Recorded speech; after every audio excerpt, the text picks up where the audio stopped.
Mercoledì 18 settembre, San Giuseppe da Copertino. È il 262esimo giorno dall'inizio dell'anno, ne mancano 104 al termine. Il sole sorge alle 6:53 e tramonta alle 19:15. La luna si leva alle 19:34 e tramonta alle 6:59.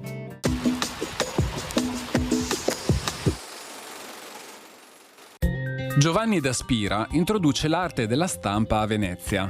A di 18 settembre, scrive il Sanudo, fos comenzà a Venezia a stampar libri inventor uno maestro Zuane de Spira, tedesco.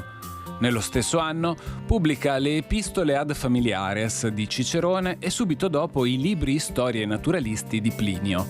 Queste edizioni furono anch'esse rubate dalle orde napoleoniche.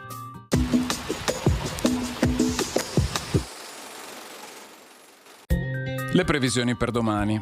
Nuvoloso, con delle piogge più probabilmente fino al mattino e su Rodigino e zone limitrofe. Ancora ventoso. Temperature in aumento, eccetto diminuzioni diurne sui monti.